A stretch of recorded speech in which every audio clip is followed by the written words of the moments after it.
So just give me one moment while I look through that because I was up on the hill until very late last night trying to.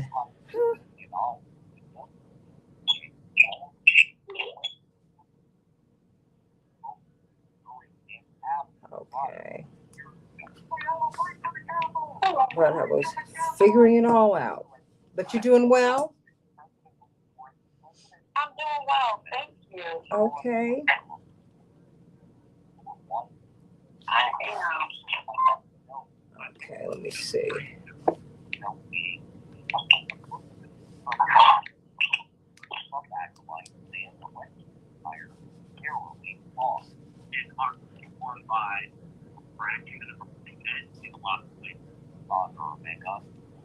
It's not how you start, it's how you finish. That's what Trump House Republican Kevin McCarthy says as he hopes the House will elect him Speaker today, and has refused to do in 11 rounds of voting so far. The Honorable Donald J. Trump of the state of Florida has won.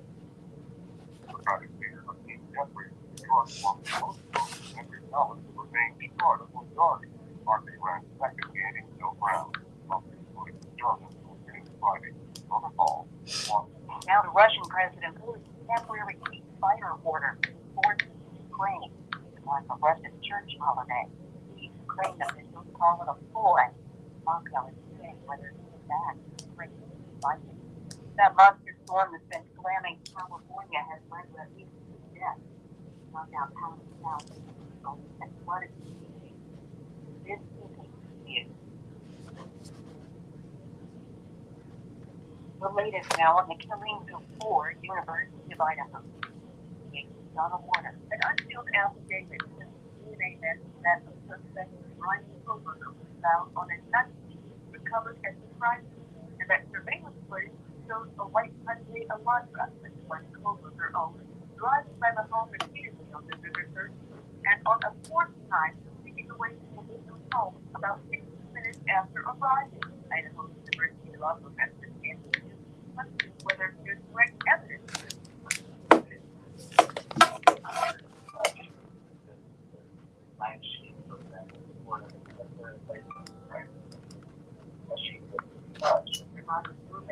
Authorities that early November 13th, a masked man with eyebrows dressed in black walked past her towards the flight door. I saw him and I recall what he said.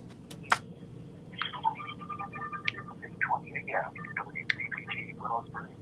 It's streaming worldwide at WCPT20.com. We are Chicago's progressive talk, where facts matter. Now, your WCPT 820 weather update. Hey everybody, how you doing?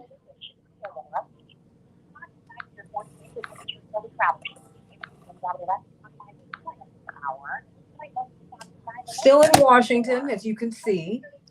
Hopefully we'll be getting out of here today, but I don't know. Certainly we're going to stay until the end of the day. How about that? Just to find out, I'm talking to you and to the audience, my dear sister. We're just trying to find out what, well, you don't quite know where to go, you know? And I guess one of the big shots of the night, and I'm going to repost it myself. My father we were all standing outside the chambers. We had the honor of taking pictures with soon to be leader-elect Hakeem Jeffries. He's been very, very embracing of Congressman-elect Jackson, excuse me. Got to get used to that. And bless his heart, we were standing outside of the chambers while all the members of Congress were coming out, Pastor. And one of the people who came out was Marjorie Taylor Greene. But she was very, very gracious when she saw Reverend. She stopped, she talked to him. It's an honor to meet you, sir. All of that. She said, I want to talk to you. She said, I would like that. And I think that's important for us to understand because we've got to clean up our politics, Pastor. You know, one of the great things that you do as a pastor is reconcile people, right? And try to achieve some understanding. Pastor, are you there? Yes, I'm here. Yes. Okay, I'm sorry. Oh. So it's lots and lots of interesting things happen on the way to the forum, and that was one of those things. But I wasn't really shocked by it. You know, Reverend has known some of everybody, but I think that's where being a pastor comes in handy. You don't start off hostile with people, even if they're hostile with you. You don't amp it up. You know, you go, you know, but to her credit, and I will say that to everyone, she was not hostile. She was very gracious because the post was that you thought you'd never see this. I'm like, no, if you knew Reverend and his ministry, you would expect to see that. You know, because now he's pretty much in a wheelchair. But even then, he wants you to push you to his office, push you to her office so he can go talk to her. And he will do that. So, oh yeah, no problems doing that at all. But you can't reconcile with people if you don't speak to them. Just you can't. I think he's pretty well. So. Most of the offers that he can make. I mean, I met with some women members of the Congress, and they were. I'm sorry. We can't stand him. No, I said, what a moment. What a moment. Yeah, I'm glad I was there. Okay, now are you on a speaker or are you on a headset? At this moment, I'm on a speaker because I'm transitioning to the college. Okay, let me hear you before we get on the air because I want to make sure we have the best feed for you. Okay. How much time do we have, Paul? Let me. Like a minute. Okay, let me hear you now, Paul. How does she sound? Please speak. Good morning. Good morning. Good morning. Sounds good to me. Can you hear her on Facebook? Yes. Okay, thank you. All right, everybody, let's have a great show.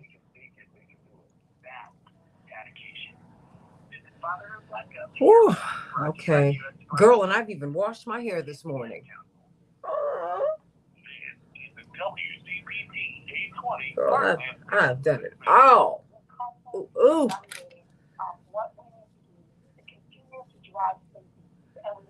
That's Chicago Mayor Lori Lightfoot recently on WCW's Chicago. Did it? Girl, I blew it out. Oh, Lord. Put my curling iron at the top. I'm so proud of myself. I haven't really done this since college. Because I had to do my own hair. Because, you know, if you didn't have a relaxer, you were plumb out of luck. Oh, my gosh. Plumb out of luck.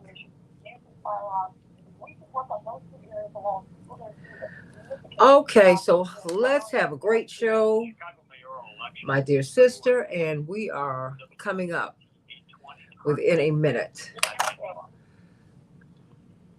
Because facts matter. You're listening to WCPT 820.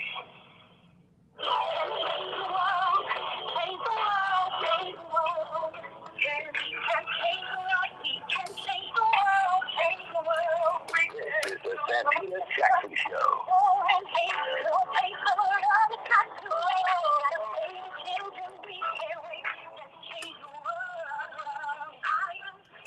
Hey, everybody. Welcome to the Santita Jackson Show, coming to you from WCPT 820, the nation's largest progressive talk radio station, and AM 950 radio, the voice of progressive Minnesota, sending all of my love to all of my people up there. Gary Hines, Pastor McAfee, Chad Larson, our feckless leader at AM 950 radio. It's a joy to be with you today, and I want to talk with you about January 6th. It's Friday, January 6th, the second anniversary of that momentous event. Oh, It was an awful thing to see. It was frightening, frightening, so unsettling. And so much is still unsettled about January 6th. I want to know what your thoughts are about it as we watch several days without a Speaker of the House. That has tremendous implications for our global standing, our economy, the business of Congress, which is the purse for our nation's government.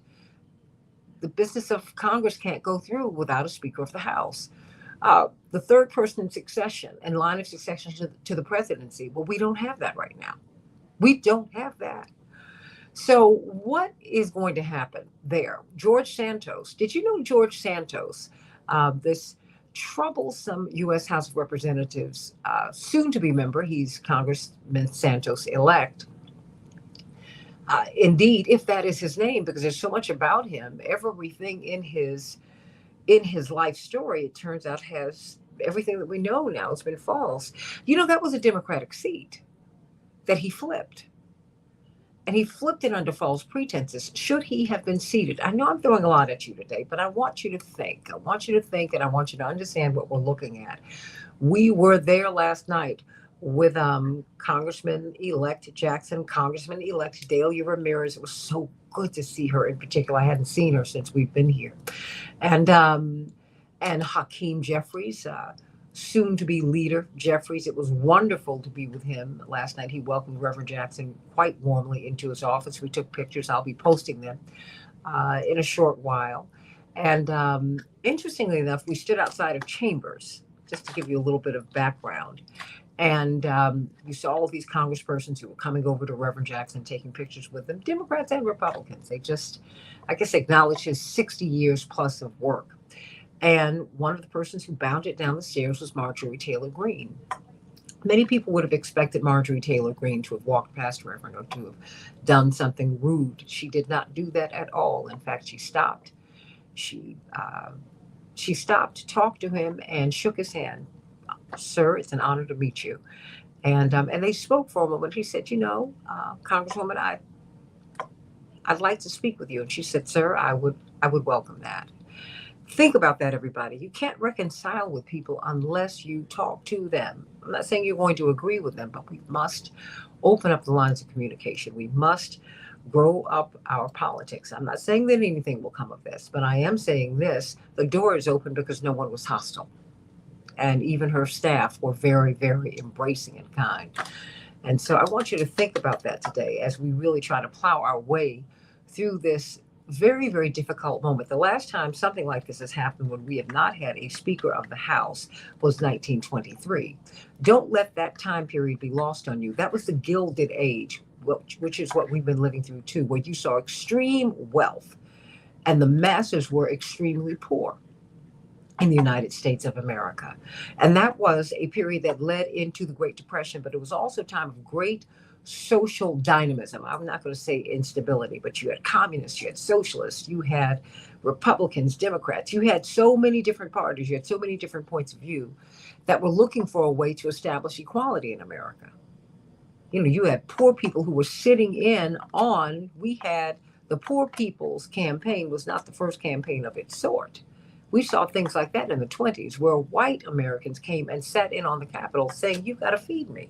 I'm working. So think about that, everybody. So let's get right to it on January 6th. I want you to call me at 773-763-9278, 773-763-9278. Give me your thoughts about what's happening in Congress right now. Give me your thoughts about January 6th. Give me your thoughts. Give me your thoughts about what you think the big story of the week is. So let's get right to it in Chicago. It will be cloudy today, 35 degrees. Minneapolis, St. Paul, 17 degrees, partly cloudy.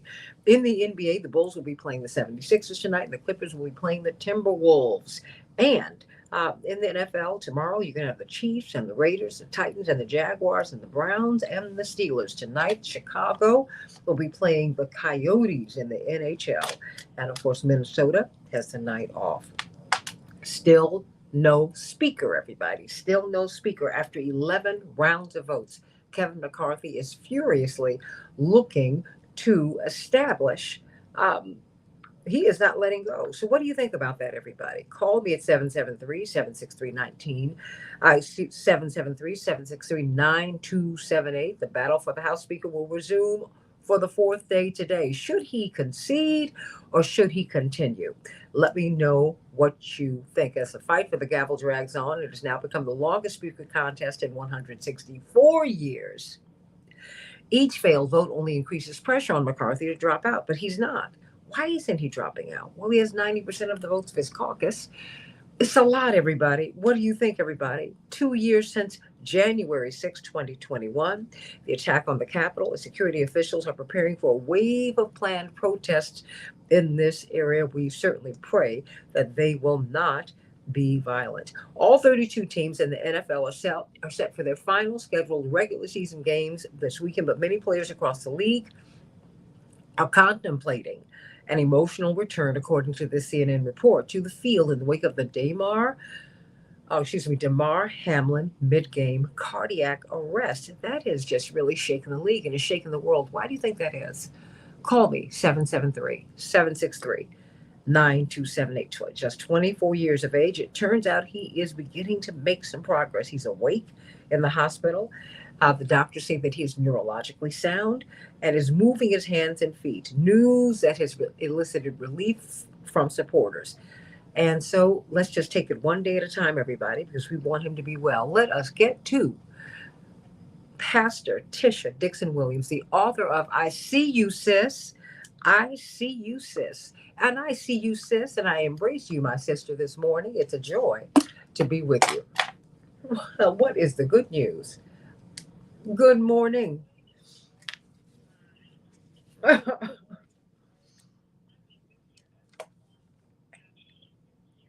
New Year.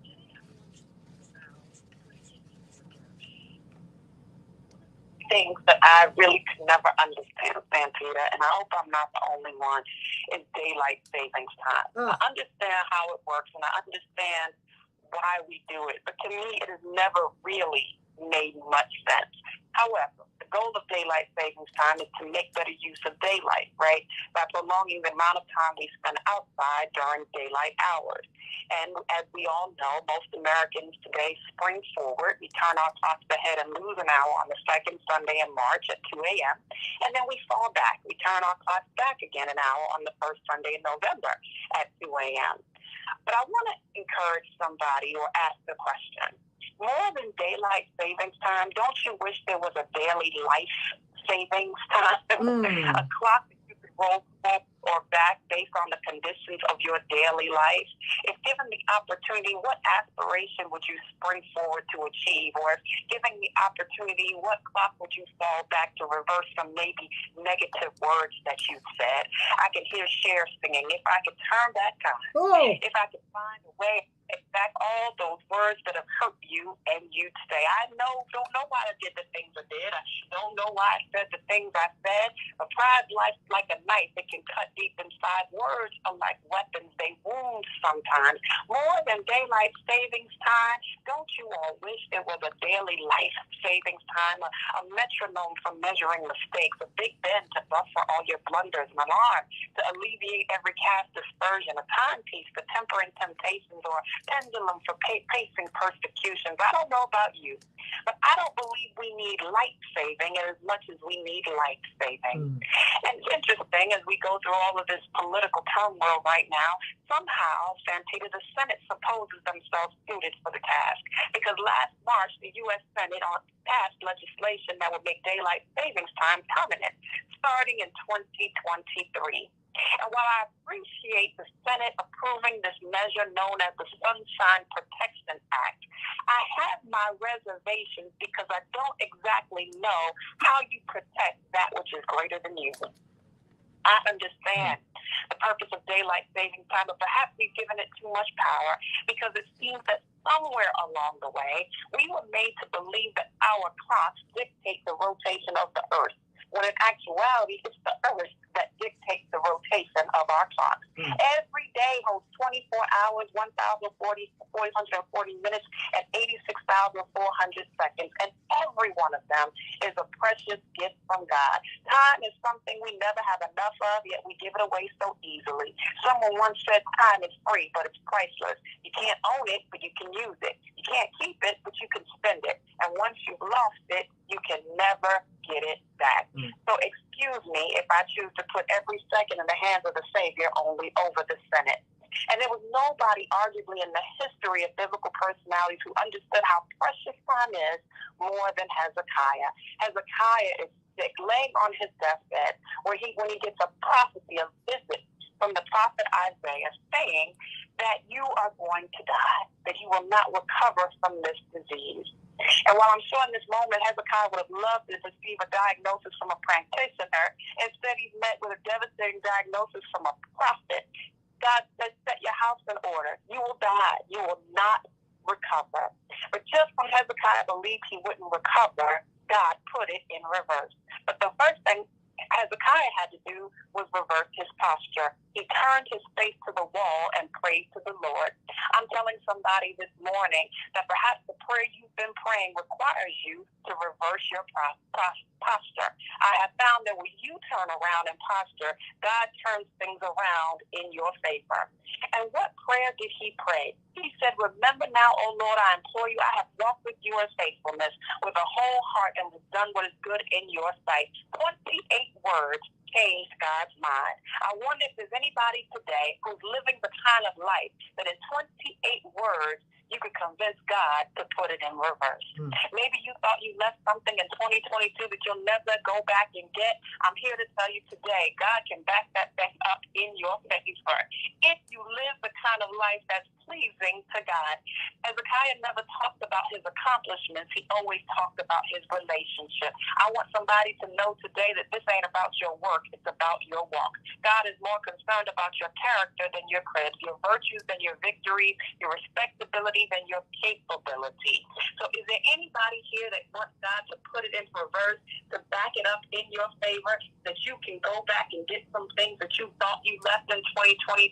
I want to tell you today, it's not over, because if God made the rules, God can reverse the rules. We are so eager to press forward, to progress forward, and prosper forward. But I want somebody to learn today what God can do with the blessing of backward. So if you left it in 22, go get it, because God can put it in reverse. And that's the good news. Oh, girl, you are so anointed. Praise the Lord. And I'm going to give you this, what our pastor, Reverend Clay Evans, used to say. It is no secret what God can do. What he's done for others, he's done for you. With arms wide open, he'll welcome you. It is no secret that God can put it in reverse. I love it. Pardon me, Reverend Evans. I know you're in heaven, and I know you're going to knock me upside my head. Ooh, that's what he used to do. He kind of used to tap you on your head if you were singing well or something. But I love you, and everyone, please get Pastor Tisha Dixon Williams' book, I See You, Sis. These kinds of insights that she gives us every Friday, that's in that book. I promise you before the Lord, it's going to bless you. And it's going to bless men and women. Women and men. Get the book, because we need to fully see each other as the blessings that we are. I love you, Pastor. I love you too. Have a phenomenal day. You stay right here, because I have got Dr. Shanina Knighton, and I have a question for her. Brilliant infection preventionist with us, registered nurse, college professor, research scientist. Everyone has been riveted by the Jamar Hamlin story, and this massive cardiac arrest. They had to resuscitate him twice, Dr. Knighton, twice, within minutes. How do you know? Was there any sign? Do you think there's any sign that he ignored, that his heart was in trouble? That this just do heart attacks come out the blue? The 5 minutes, you got him. Good morning, Santita. I just want to say first and foremost, like the daunting thing about this is that I think has a lot of people perplexed. Is we know that things happen in terms of it being a rarity, but the shock is that this is an athlete, this is someone that has to undergo regular medical evaluations, his training on a regular basis, and it's a shock, meaning, this is something typically you would expect to, let's say, happen to someone that's older, someone that's unhealthy, someone that does have, like, let's say, a sedentary lifestyle. So there's still so many unknowns, that are a part of the situation right now. Unfortunately, there are conditions such as, let's say, Wernicke's disease and, conditions to where individuals have heart issues and it's not caught in time because, let's say, maybe back then we didn't have the technology to detect it. I'm not telling you we can't rule out, more recent possibilities. I know we know that myocarditis is associated, with the vaccine, and that cannot be ignored also because that is something that the CDC shares, and this young man would fall into that demographic of age as well as race for being at high risk or having some sort of heart condition as a result of being vaccinated, and that is just a fact. That is what is on the CDC's website. However, it is also important to note as well that as we continue to advance in science, continue to advance in technology, things that we have available now may have not been available then to be able to pick up certain congenital heart defects such as, let's say, Wernicke's disease. I'm familiar with Wernicke's disease because, unfortunately, a very good colleague of mine had a situation of, long story short, and I'm speaking wrong, it's not really Wernicke's disease. It starts with W though, and I know I'm drawing a blank on it right now. But long story short, I had a very good friend whose son was an athlete who played soccer. Long story short, left home. And when I'm looking at the timeline, I kid you not, this was about, 6, 7 years ago, which would have made him, let's say, DeMar Hamlin's age. But he left home and never returned. And when they found that baby, he was on the side of the road and his heart had stopped. And there was the explanation that this was the condition that he had and that they did not diagnose it early enough. So this young man had been playing sports, he had been doing all of these things for the longest time and didn't recognize that was even a condition. Wow. Because this has taken everybody by storm. And I don't think we're having as full a discussion about this as we should, because I think that we need to also be looking at myocarditis and say he had a bad reaction to the shots. Okay. Everybody doesn't. So, but that should be part of the discussion. If he had a congenital defect, with all of our children playing these sports, there should be stronger screenings, and people should not be flushed out the system if you find that someone has a congenital issue. And so, these last 30 seconds, what is our takeaway from this moment? Because it's a teachable moment, as challenging as it is. It is to understand that, again, as science continues to evolve, there are conditions and things that maybe we are unaware of that maybe we don't catch. I'm not telling you that this is the answer. I'm not telling you that this is the result. I'm not telling you that this man had any signs and symptoms before that could have made him aware that he would experience any situation. Is that he has first responders available there to be able to give him the best amount of treatment in the quickest amount of time. With that being said, I strongly recommend that the takeaway from this is that people have their emergency contact list set up, that they have access to other individuals when they are in distress and in a situation that is unfavorable, and that you practice what an emergency response would look like just in case you are in that situation. Okay. A lot of times when we fail, when we die, is because we are not prepared for these unexpected tragedies. Get prepared for that rainy day, everybody. Get your raincoat, get that umbrella. Love you, Dr. Shanina Knight. Hey, Dr. Nina, that's her handle, everybody. Follow her. Let's talk about January 6th, George Santos and the speakership of the House of Representatives on the Santita Jackson Show. Back in a minute.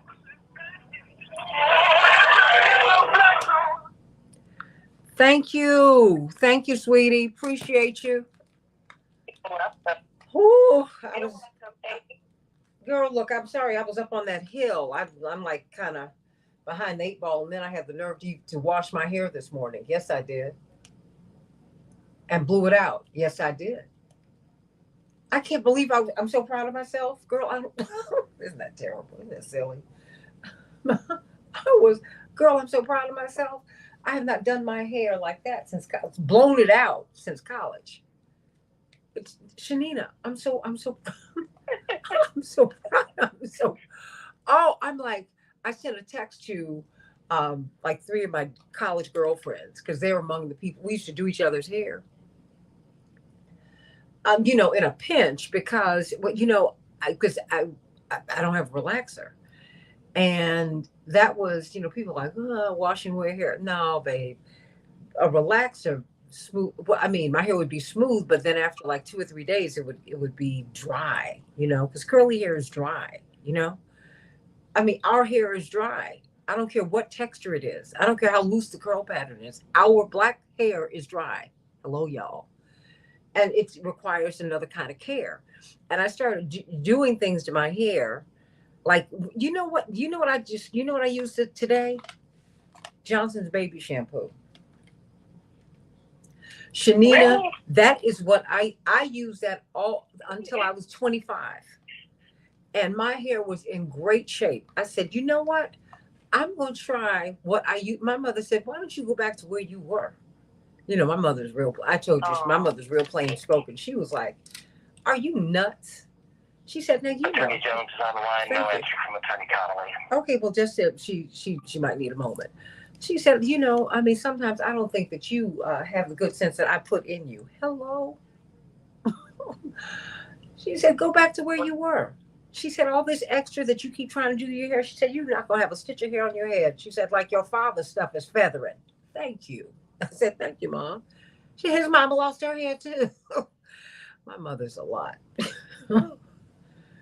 But she makes the point, fine hair sheds. And then you look up and you don't have much as you get older. And that's just it. So keep that in mind, because now all these. Thank you. Now, thank you so much, Paul. All these stories are coming out about black women and women, Jewish women with curly hair, curly kinky hair, who've been relaxing our hair, and it has been making us sick. We need to talk about that next week, Dr. Knighton. Okay, let's do it. No, we need to talk about that. Yeah, I have a attorney, April Prayer, and she's working on that lawsuit that they have with that. Okay, then bring her on so we can talk about that. I think we should do that Monday or Tuesday. I'm very serious because that's a real thing. Because think about the baby powder, all the things that we've been doing, but let's deal with these relaxers and perms. Oh gosh. I mean, think about that. Think about what that has done to us. Someone kind of get a wig if you want your hair straightened, but don't put these chemicals in that go in. My mother said they go into your scalp. Are you not nuts? Oh, Mom. Oh, my mother's so right. She walked around with her afro on. I said on. She's got a lot of afro wigs. Well, and she'll tell you that too, because she loves them. But I'm gonna go get me some. Not an afro wig, because that's not really my style. But I'm gonna do my thing. Hey, doctor. Hey, Daryl. Good morning, Santita. Hey, honey. I'm still in your town. Oh my gosh. Well, coming back in 10 seconds, so too. Well, I love DC. It's like home to me. So I don't feel like I feel fine here because I went to college here, y'all. Still good.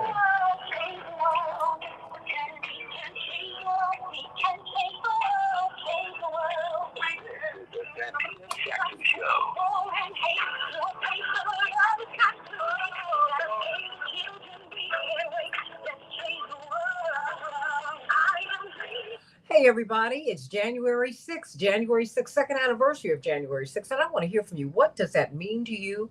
And how do you think that resonates into what we're dealing with today on Capitol Hill? We still do not have a Speaker of the House after 4 days. You can't really conduct regular business when the House has no head.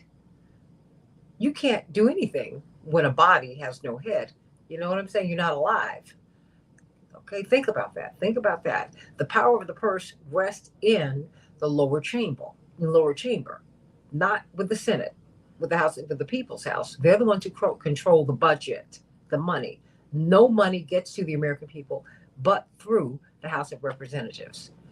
They and the Speaker of the House is the third in line to the third in the succession line to the presidency. So we have a vacancy here. That's a problem. That's a problem. So we need to know what's going on. The last time we saw this was 100 years ago. And what was happening 100 years ago? 1923, we had a gilded age. We had massive unemployment. We had massive poverty.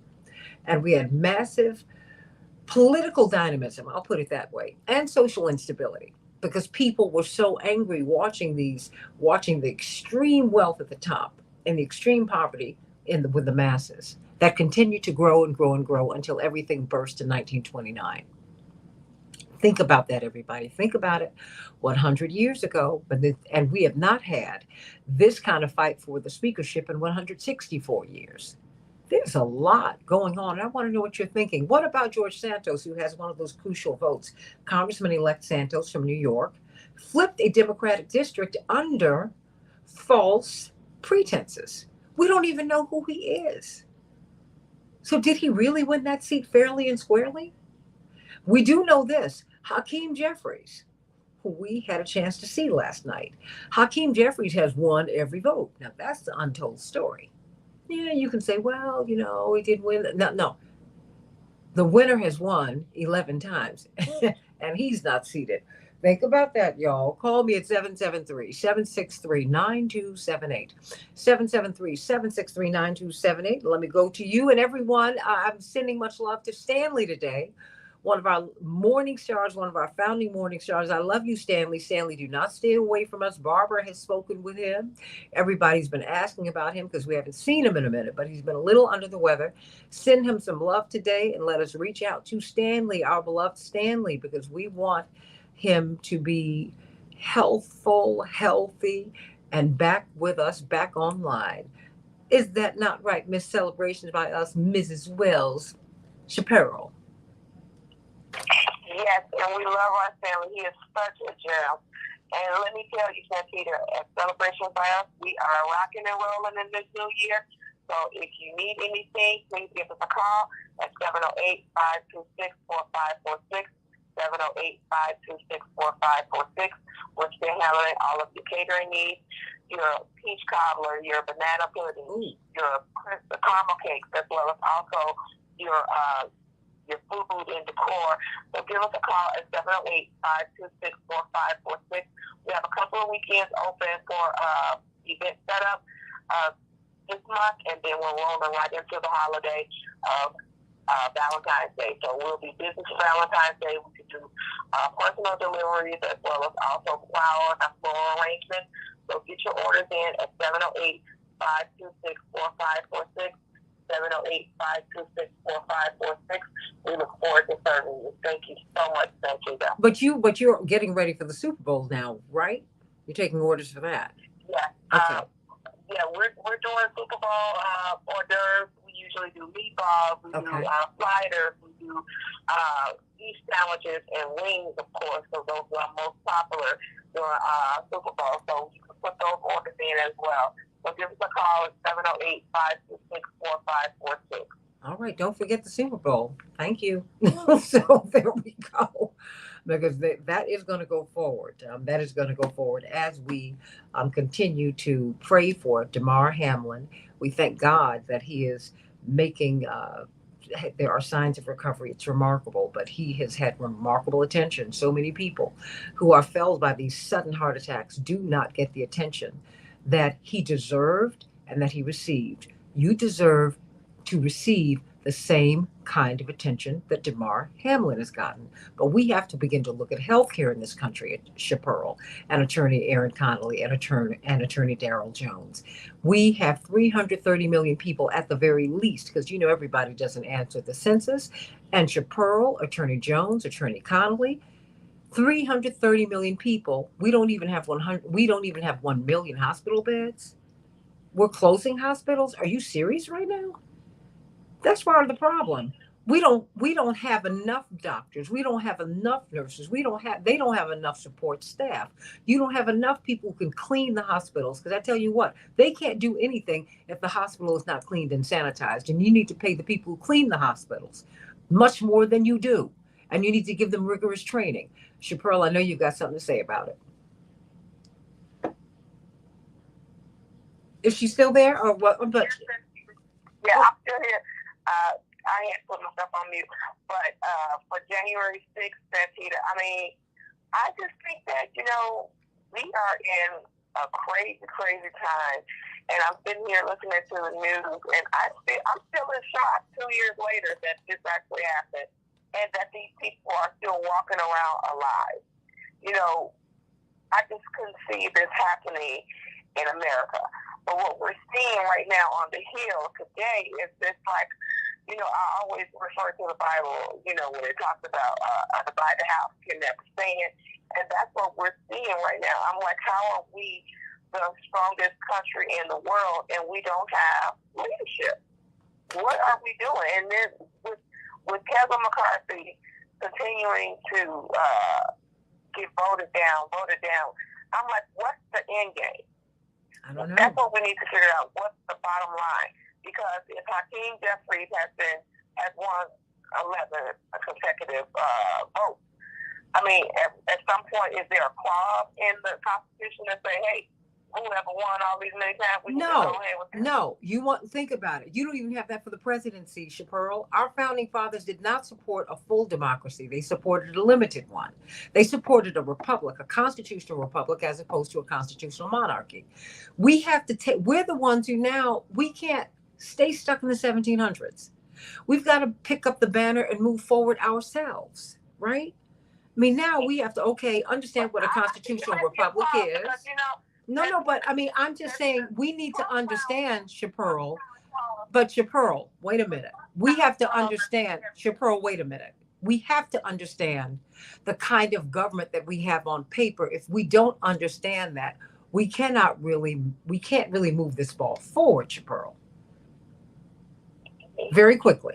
I think it might be something he's in there because Trump found every loophole, every ounce of legislation that he could finagle. Mm-hmm. He found it. I bet there's something in there that say that we can go ahead and see Hakeem. Perhaps, but look, and then they could have seated Al Gore because he won. They could have seated Hillary. The majority does not rule in this country. Now, what we have to do is make a decision that the majority should rule. Because if the majority rules, Hakeem Jeffries would be the Speaker of the House right now. Because that's how the vote settled out. It settled out 11 times that way. My father made that point because, look, let me tell you, he might be speaking slower, but he sure is sharp. Attorney Darrell Jones and Attorney Aaron Connolly, and you can attest to that. His mind is as sharp as ever. He said, and you have to listen to every little thing he says. He said if majority ruled, and he told Leader Jeffries that yesterday. He said, if majority ruled, you'd be Speaker right now. We'd be in another office. And he said, Reverend, he said, I'm just saying. And a special shout out to Leader Hakeem Jeffries, who has really embraced Congressman-elect and Leader-elect Jeffries. He has really embraced Congressman-elect Jonathan Jackson. And I just, on a personal note, want to thank him for being so kind to the congressman and to my baby brother. So let's proceed. We got a lot to talk about today. Chaparral, burn it up. I know she is. Everyone, I want you to call us at 773-763-9278, 773-763-WCPT. And I also want you to send some love to Stanley today. He is our guy. He's been away from us for a couple of days. People were worried about him. And then we found out Barbara spoke with him. He's been under the weather. Send him some love today. And we want you back, Stanley. We want you back really fast. And we want you, if you can, peek in, just say, that you're doing all right, that you're feeling better, and let us know if you want your Pearl to bring some soup over to you. Because we're that kind of family. The Morning Stars on the Santita Jackson Show. Attorney Gerald Jones, chairman of the Transformative Justice Coalition, no more brilliant and advocate that we have for our voting rights than this man. And of course, one of the top political organizers in this country saw our girl last night. Um, Congresswoman-elect Delia Ramirez and Congressman-elect, because no one's been sworn in yet, Chuy Garcia, Marjorie Taylor Greene. Don't pass out Aaron Connolly. Hush, hush, Aaron, be quiet. let me start with you. Because I told her, I said, you missed it because Aaron went out with Mom and I, and we had a great lunch yesterday. Didn't we have a great lunch? Wasn't that great? It was wonderful. And Daryl missed it too, but that's all right. So what do you make of where we are with this?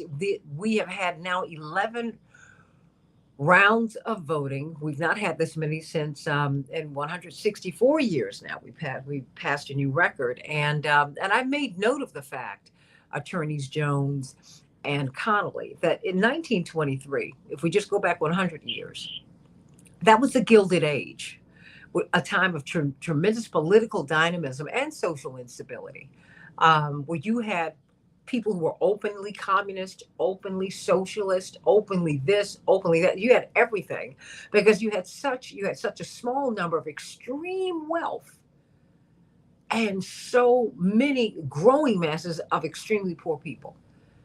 Think about that, everybody. Think back to the 20s when you had to establish child labor laws. I mean, all of these things. This is not 100 years out of slavery, not even barely 50 years out of slavery. America was still growing, and there was still on the books. You didn't have the right, the equality that we have received today, and that we're continuing to push for.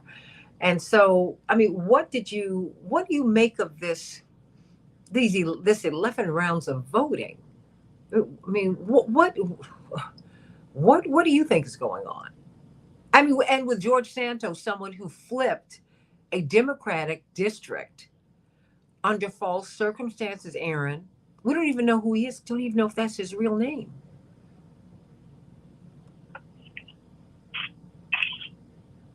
Attorney Connolly? Sorry, Santita. I was struggling with my little mute. That mute button. To make sure.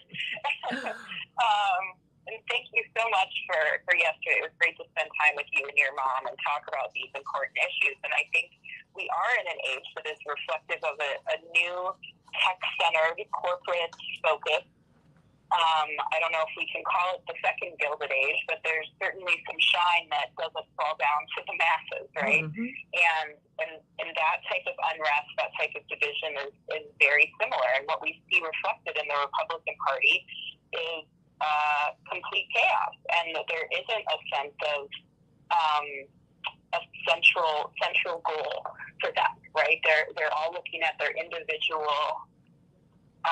interests and needs. And then you look at someone like George Santos, who my friend and I were having the conversation that I don't think a woman would ever be able to get away with those type of lies in their resume and not be caught before they're a congressman-elect ready to be sworn in. So we see a different type of political landscape from every level, one that encourages folks who really aren't qualified, who are able to spread lies like this and people believe and elect them. And then, today is the anniversary of January 6th. And we have metal detectors removed from the House, from the Capitol. We have... Wait a minute, just days ago, right? Just days ago, just before this. I witnessed them being taken out as I was walking with the Congresswoman-elect to take her first vote, and was shocked to see those security measures being removed. And, on a historic day like today, where we should be in mourning for the officers who were lost, for the immense trauma that our elected representatives and their families went through. When I went through the Capitol tour a few months ago, And, part of the tour now was this is where, senators ran away. This is the hallway that, the mob chased them through. This is now part of our history. And when we look at a day like today and we see these security measures taken out, we see this chaos that has ensued in our government for over 150 some years, we really have to ask some of the hard questions of, what is history going to say about us? What can we do to put pressure on our elected representatives to say, enough is enough. We need a strong line of succession in our government. We need to make sure that someone is making house rules that keep our folks safe. We need to make sure that our republic is strong. What does the rest of the world think about us as they look at us in this chaos? And, I worry about our friends who work on the Hill, who are still waiting to be sworn in, and the apprehension that the staffers are feeling on an anniversary like today and not having some basic protections in place. It's historic times that we are witnessing, yet very concerning if we don't make some better choices. Attorney Darrell Jones, I mean, what do you think about this? I mean, now that I think about it, walking into, I've been up to the Hill 2 or 3 times now, going into Congressman elect Jackson's office, and you feel naked. And I worked on the Hill more than 30 years ago when I was in college, and it was tight. Security was tight then, and that was still a time, Attorney Jones, when you could still drive. When Pennsylvania Avenue was still open, you could still drive in front of the White House. That's been closed off now, of course. But to remove these magnetometers, this massive layer of protection from the Hill, as soon as the Republican Congress takes over, they don't even have a speaker, but they remove that layer of protection. That's insane. I mean, I agree with you wholeheartedly, Santita. When I worked on the Hill, it was, obviously a little more open than it is now, but you did have, a lot of protection that was there. You had the magnetometers that were there. You had everything that was there to make you feel protected. Yeah. When you start removing some of those basic layers of protection, you become vulnerable, and you feel vulnerable. You start looking over your shoulder. You start wondering, do I need to be concerned? So, when you combine the moving of the magnetometers and the lowered security that's going on, along with the dysfunction that you're seeing happen and play out on the House floor, it makes you concerned. It makes you very nervous. You look at this and you start to wonder, we've got to go through at least 2 years of this, right? Before there's another election for Congress, there's at least 2 years of this that's going on. If this is your starting point, I get really concerned about where we head from here, what direction we go in from here. And I think it's only appropriate, as you mentioned a little earlier, that you then throw in the mix, the mess that's going on out of Long Island and Queens, New York with George Santos, and whether, what's going to happen there. They're trying to get rid of the House Ethics Committee. Come on. You could not write this. You couldn't imagine writing this type of script. But this is just an incredible moment in time as we're watching really a dysfunctional, I can't even call it a dysfunctional House of Representatives because they can't get sworn in. They can't get sworn in. So it's really disheartening. I think President Biden put it best, that it's embarrassing. I think that, Hakeem Jeffries put it best. It's embarrassing. It needs to happen.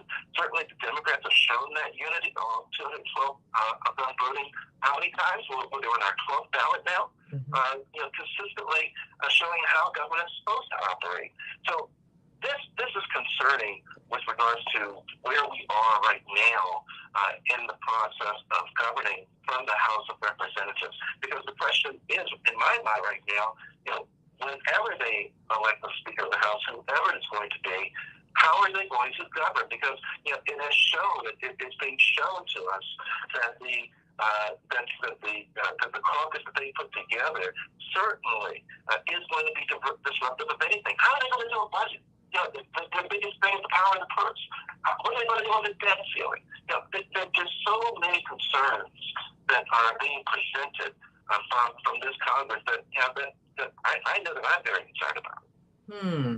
Everybody, what do you think? I want you to call us at 773-763-9278. At the top of the hour, I want us to dig down into Attorney Aaron Connolly, Attorney Darrell Jones, George Santos. The district from which he was elected is a district that is traditionally held or represented by Democrats. He was able to run this new fresh face, but he's run fraudulently. I mean, everything about his resume, everything about his CV was not true. It was just not true. We don't know who he is, and yet he is holding one of those precious votes that would-be Speaker McCarthy needs. I mean, is that how our government's supposed to work? What does it mean for us? Do we believe in majority rule, yes or no? If we believed in majority rule, Hakeem Jeffries would be the Speaker of the House. I don't care who does, because guess what? He has won every single vote. Attorney Connolly, every single vote. He has won each time by a greater margin than the man who's supposed to be Speaker. So it's like they're buying time for him, Aaron, for him to come up with these 18 votes that he needs. And he's losing votes, it seems like, every round. I think we as Americans, attorneys Connolly and Jones, have to make a decision that our founding fathers did not make. Do we believe in majority rule or not? Do we believe in democracy or not? They did not believe in a full democracy. They believed in a limited democracy, Aaron, Darrell. They did not. They just wanted to get away from being a monarchy. And I respect that. And that was great work. So they got us to a constitutional republic.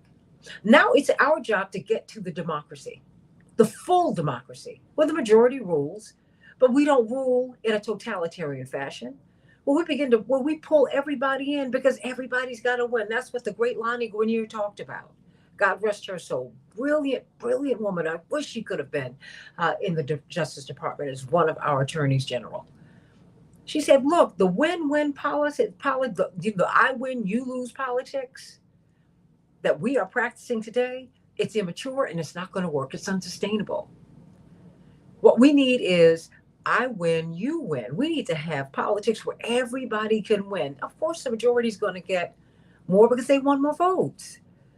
But you can't just discount people. Let's think about that. Let's think about that, everybody. Attorney Connolly, got 30 seconds for you and then 30 seconds for Attorney Jones. Well, goodness. Well, you know what? You can deal with that on the other side. You can deal with that on the other side. I mean, think about that. Because I think that we're at an inflection point. We have to decide who we are, and who we want, who we really not just want to be, who we need to be. Everybody in this American project did not have full rights when we got here. Not white people. If you were not a propertied white male, you didn't count. You didn't. Indigenous people had their land stolen from them. Black people were stolen from their land and brought here to work without pay, not for free, without pay. And we got to rectify that. And you can play with critical race theory and all. Look, I'm just saying, tell the history the way it happened. Otherwise, it's a lie. And the good news is I believe in redemption as a Christian. And for those of my brothers and sisters who are not Christian, that is fine with me. I think we all want a path to be better. Let's put it that way. We all want a path to redemption. We all want that, and we all need that. And America needs that so that America can grow and so that America can be this true light unto all nations. America needs to become, in fact, what it is on paper. So let's think about that, everybody. Let's talk about that. Let's talk about George Santos. Should he be seated? He ran fraudulently. Should he be seated? What's going on with the speakership, everybody? Call me at 773. Call us at 773-763-9278. 9278-773-763. WCPT. Back in just a moment. Sorry, I go on these rants. Now, you all just have to forgive me. And then I shoot things at you, and I know, love your rant. girl, no, you're not sound good. Well, you know my mother, so now you know where they come from. The apple doesn't fall far. Oh my gosh! Oh, but Daryl, we had so much fun at lunch yesterday. Oh my gosh! Oh, so much fun. Oh, Thank you. We're all done. Such a fun afternoon. we went to Thank you, Daryl. Rosica. The Rosica West End on basically 22nd and M, 1190 New Hampshire. That's like my favorite restaurant here. But I also love that North Carolina Kitchen on New Hampshire. Wow, yeah, it is. I love that. Oh, I thought you were going to say Lewis and Ours. oh no, I love Rosica. I mean, you have a lot of great restaurants here. I mean, but I love every time I come here, I go by Rosica at least once. And I've been having real big stomach issues, problems. Oh gosh. And I've had 2 meals there and I've not gotten sick, which has been like big because every other meal has made me sick for the past year. But that's a whole different story. But was that food magnificent? Oh. It was delightful in every way. It was so good and such great company. It was wonderful afternoon. Thank you. Oh boy, we had a wonderful time, wonderful time. And my mother is, brilliant woman, and she was the first actress in our family. And that's one of the things that my father found most attractive about her was that she was not only an actress, she had an international view. And that was most attractive to him. He said she was a beautiful woman, but the fact that she had so much depth was like, after he got over that, he was like, he said she blew me away with all that she knew and with her curiosity and what she was, and how she kept me straight and how she does that today. So, but I'm so glad. Daryl, I hate that I keep missing you when I come to, I was about to say New York. Oh. DC. I'm beginning to think that you don't love me, Daryl. Oh, come on now. That's not possible. Oh, it is possible. It's not possible. It's real. Because I have no evidence. I am a spoiled one. Oh, wow. Yeah. I'm one of those. Absolutely. I'm like, you better give me some evidence. As my father said, I'm showing you signs, baby. Show me some. I'm like, I ain't saying that. I'm not feeling no love. No love. Oh, but thank you all so much. It's boy, I've had a great time. I always love. I didn't realize just how much I love being in DC. But I went to college here. Have a lot of my close friends are here too. So it's like between here and Baltimore, my old roommate from college. In fact, who was here the other day? Daryl, someone who has tremendous regard for you, State Senator Michael Mitchell. Oh, wow. We were just texting one another for the holidays. We're supposed to get together for dinner. Call him. Please reach out to him. Getting that up. Yes. Reach out to him. He came in a couple of days ago. He's my Uncle Mike. His niece and I were roommates in college. And have been the best of friends. Oh, Lisa's like my sister. I talk to Lisa almost every day. Like almost every single day. Yeah, I think I've only met Lisa once or twice. She came to one of our parent Mitchell dinners. Yeah. She's a wonderful person. And her daughter is doing extremely well at Morgan State. She was in Senegal. On one of these Fulbright programs. They are, and wow. She's completely francophone, has been since she was about 17, and she's one of my godchildren. And David is just a little computer genius, their son. And she and her husband are a wonderful couple, and they have wonderful children. Wonderful children. Even if I say so myself. but, but no, but they really are. They're wonderful family. Wonderful family. And her brother Clarence, my boo, love him. Love him. We used to get into all these arguments about the Democrats when we were in college. Oh man. But yeah, but he thinks the world of you. He thinks the world of you. So please reach out to him because he thinks that absolutely, just a great guy. Great guy. He just you to him are the living end. John Nichols is for 7:30. I think I put that. Did I put that on the run sheet, Paul? Oh, you just sent me a text. Who's this? Aaron? Oh, that's my niece, Yara. Isn't she sweet? That's why I She's didn't answer the phone. gorgeous. I was helping her get ready for school. Isn't she precious? Oh, she's gorgeous. She reminds me of Jesse's little girl when she was a baby. Really? Oh, yeah. That's when I had to. I'm like, wait a minute. I got to put on my glasses. I was like, where'd you get this picture from? She is gorgeous. So that's my auntie. That's not my sister. It's my college roommate, but she's like my sister. So Honey, I've spent a lot of time with her since she's born.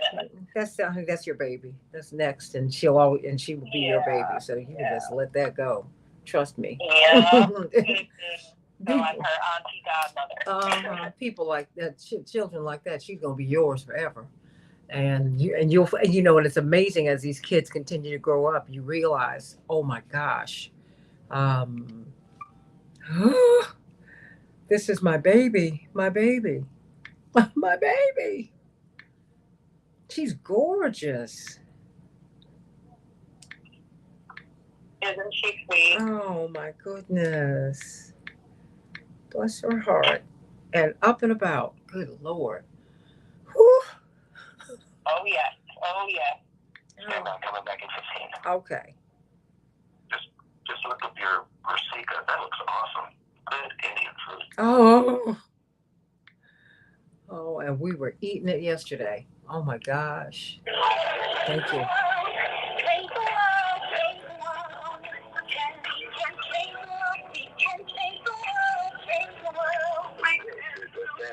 Jackson Show.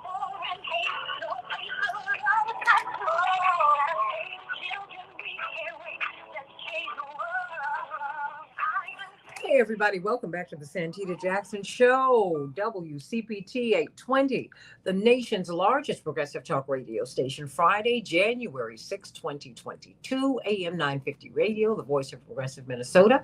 I'm Santita Jackson. We're talking about the U.S. speakership. What's going on there? Where do we go from here? John Nichols will be joining us at the bottom of the hour to talk about that, as well as we expand the conversation with attorney Aaron Connolly and attorney Darrell Jones and George Santos. Did you know that he won a seat that was traditionally held by Democrats? And just because they're traditionally held by Democrats doesn't mean it needs to always be held by Democrats. That's not my point. But he did win the seat fraudulently because everything that he told, just about everything that we now know that he told the voters about himself, this is just not true. So what do you think about him being seated? And what do you think about this January 6th? 2 years later, what does this mean? Attorney Aaron Connolly and I have spent a lot of time. We've been in Washington for the past few days. And one of the layers of protection, which one would think that one would need, particularly on an anniversary such as this, just days before it's been removed, the magnetometers. And it does feel like a layer of protection has been removed when you go up in these house office buildings. It does, you feel more vulnerable because it's like you just walk through, a metal detector, you give them your purse, you give them, that's it. And then you're in the building. That's it. It just doesn't feel as secured as secured, not secure, because these Capitol police officers put their lives on the line every day. They are our human line of defense against anything there. They are protecting the people in the building. They don't have the protections that they need. They don't have the equipment that they need to keep everybody, including themselves, safe. What do you think about that, everybody? Call me at 763 9278 773 WCPT. Let's get some of these headlines so that we can get to the rest of the show, everybody.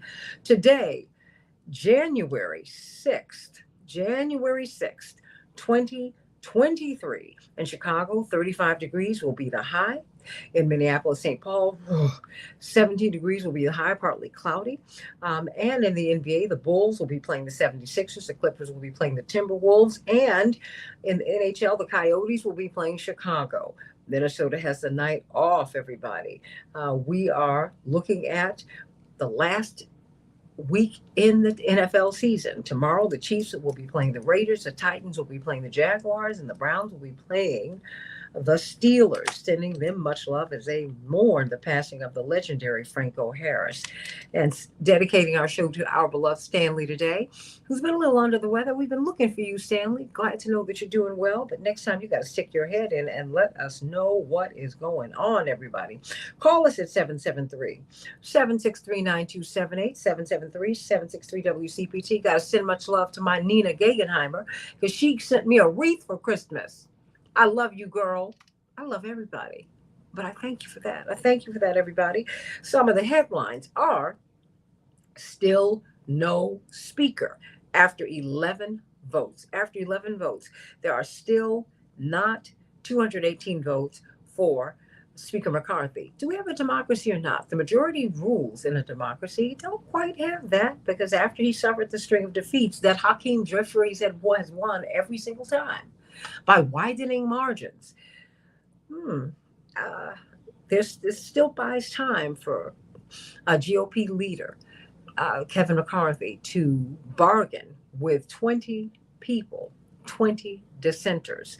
So what do you think about that? Call me at 773-763-9278. The fight for the gavel drags on. It's become the longest speaker contest in 164 years. Today marks the 2 years since the January 6, 2021 attack on the U.S. Capitol. Security officials are preparing for a wave of planned protests in the area. Multiple sources tell CNN that the U.S. Capitol Police will have civil disturbance units on standby for several protests on the Capitol grounds. All 32 teams in the NFL are set for their final schedule regular season games this weekend, but many players across the league are contemplating an emotional return in the wake of Damar Hamlin's mid-game cardiac arrest. The 24-year-old safety for the Buffalo Bills is awake in a Cincinnati hospital, steadily making progress. He's neurologically sound, according to his doctors, and is moving his hands and feet, and we thank God for that. We still need to know what happened with him, everybody. So those are just some of the headlines. I want you to step back and let's think about some financial freedom, everybody. So much of the instability in our country is being driven by the fact that so many people don't have enough money to make it from day to day. 63% of Americans are living from paycheck to paycheck. Nearly half of Americans who make $100,000 a year or more are living paycheck to paycheck. Such is the state of the United States and how much it costs to live here. So into the breach steps Team Hochberg. Everybody, are you using your debit card? Well, you really need to be using a credit card. You say you don't have enough credit, call Team Hochberg. If you have a credit card and you've got massive debt, you don't want to negotiate with this credit card company. You need to call Team Hochberg. If you want to buy a house, but you say, I don't have the right credit, you know who can help you to get your credit together? Team Hochberg. If you have a house that's facing foreclosure, call Team Hochberg. If you need to get a loan, if you've already been turned down for a loan, call Team Hochberg. Call them at 855-56-DAVID, 855-56-DAVID, or go to 56david.com. But I would encourage you to call them, because if you do call them, You'll get a free consultation. Tell them everything. They've heard it all. And when you tell them everything, they can come back to you with a plan that will help you to get on your feet financially. It happened to Tom and Sonia. 17 credit cards, $100,000 worth of debt on these credit cards, 2 children, and a house that they were about to lose to foreclosure. Well, guess what? They reached out to Team Hochberg. They said it can't hurt. To them, it sounded too good to be true, but it turns out it was so good because it turned out to be true. When they called, they were able to have Team Hochberg negotiate with these credit card companies and bring down their payments by almost $3,000, but more than $2,800. They were able to save their house. They were able to secure a loan for them. That could be you. Call them at 855-56-DAVID, 855-56-DAVID, or go to 56david.com and take off those shackles, everybody. So let's get right to it. I want to find out from you what I feel like we're at an inflection point before we go into George Santos. I asked you this question and you said, Attorney Jones and Attorney Connolly, I need a little time to think this through. And that's fine with me because I think, Robert says, why should anyone respect Flippy McCarthy? You know what? I'll tell you this. Don't become what you say you don't want others to be. We have to be mature in our politics. Don't become the worst that you see in others. You continue to rise. You continue to be bigger. If you're the only big person in the room, that's enough. I'm always going to respect people. The Bible tells me to love people, and inherent in love is respect. It's not a suggestion, it's the command, everybody. It's the commandment. So as people, Dr. King taught us that even as people heap love on you, you heap hate upon you, you love them. As people disrespect you, you respect them. And they will try your soul. But let's not do that. No, I'm not going to sign up for that. No. I hear you, Robert. I love you, but I'm not going to do that. I am going to elevate this thing, and I'm going to try and help people to grow, including myself. It's a lesson for me, too. So let's think about that, everybody. Let's talk about just where we are. What do we want to be? Because, that's a question that we're constantly asking and answering, whether we are consciously aware of it or not, Attorney Connolly and Attorney Jones. Because, I don't think we really really understand the kind of government that we have and what we're supposed to do with it. That's why you have a fight for voting rights, because we don't quite understand how we got those rights. But starting with you, Aaron, where do we go from here? What is all of this activity and chaos? What does this indicate to you about who we are? Oh, Robert, I love you. I know you're going to try. We're all trying. I'm not saying these folks don't make me upset. I'm just saying I don't want them to make me less than who I'm supposed to be. Just remember that. Aaron, what's on your mind? Well, I think the thing that I take away from this is in the 11 votes we've seen for Speaker, the Democrats have held their votes. They are united in their leadership. They are consistent in their voting. They haven't left the floor, right? There's major adjustments that will need to be made to, freshman congressman schedules if the vote goes on through the weekend, as they're, in a full sprint to get to work for the American people. So this just delays that work. That delays their, movement forward. And, it's frustrating to see our government, essentially at a standstill while the Republicans, as you said, a 20-person minority who has failed to really, take seriously what they're doing because they haven't put together a non-freedom caucus, centrist, maybe female candidate that people could actually vote for, right? And, that hasn't really happened in all of these votes. So they're not negotiating in good faith, it seems. Mm-hmm. And, that's dangerous. And especially on, January 6th, it has other implications for what kind of, delays we're going to see in governing once we get past this very basic threshold, right, to kinds of work to take actual votes on the things you mentioned, like voting rights. You know, we probably won't see that in the House given the leadership, but, you know, what I see in this is Democrats united under strong leadership and ready to get to work for the American people, while we see an extreme contrast on the other side. And the longer this goes on, the longer, you know, the image is ingrained into the public mind that the Republicans can't even do the basics. And that doesn't bode well for a tough political environment where we see, you know, the red wave didn't happen and they're taking losses. If they can't capitalize and get anything done, you know, the next election's gonna be tough. So the political considerations are huge in this, right? And this is all happening on television. This is unprecedented. This is historic. This is not a headline that's going to be glossed over. So the longer it goes on, the worse it is. Attorney Daryl Jones, before we go to Azalea, your thoughts, because I'm wondering if what Dwight McKee, Attorney Connolly, but starting with you, Attorney Jones, said is true. You know, is this a tactic? In part, I know Kevin McCarthy did not expect to lose 11 times, right?